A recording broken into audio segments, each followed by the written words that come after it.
The survivors of the Sierra Madre thought about gathering at the fountain and waiting for the courier.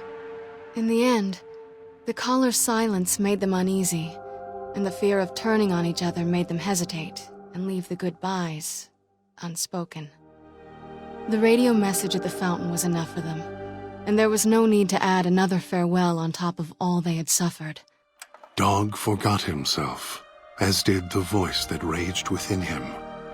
After their passing, a new voice spoke within the mutant shell. It was difficult for the voice to remember the two it once was. There was the beast, Dog, consumed by hunger, and the other in reverse, the one consumed by control. Both were driven by need for the other. The courier brought them together somehow, joined the two into one.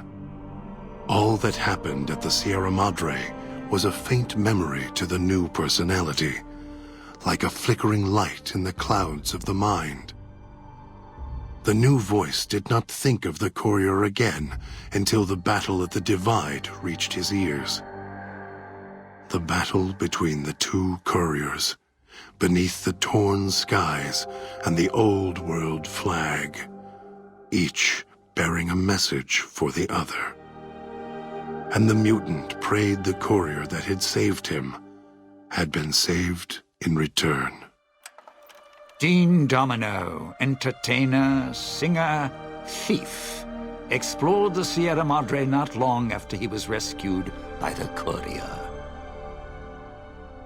Once he left the theater, the Sierra Madre recognized him as a guest, and many doors opened to him.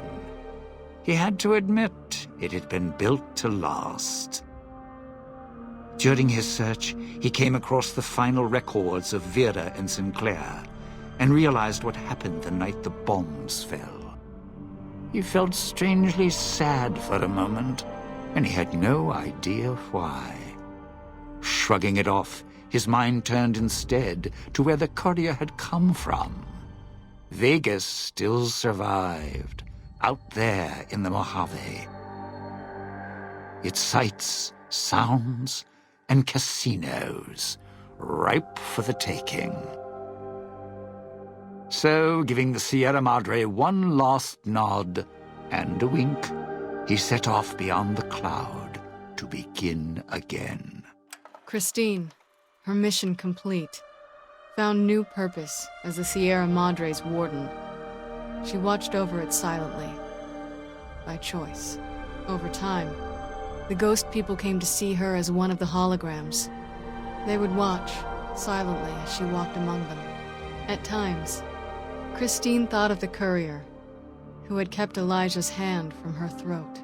The courier reminded her of the other courier she had met in the Big Empty, and wondered if the two had found each other at last. She did not think of them again until she heard the legends of the Divide. The Divide, where the two messengers, the two couriers, fought beneath an ancient flag, at the edge of the world. You've heard of the Sierra Madre Casino. We all have. The legend, the curses. Some foolishness about it lying in the middle of a city of dead. A city of ghosts. Beneath a blood-red cloud. A bright, shining monument, reaching out, luring treasure hunters to their doom. An illusion. A promise that you can change your fortunes. Begin again. Finding it, though. That's not the hard part. It's letting go. It's letting go. It's letting go. It's letting go. It's letting go.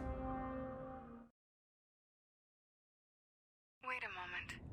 Before you go, we hope you've enjoyed your stay. Farewells can be a time of sadness. Letting go, difficult.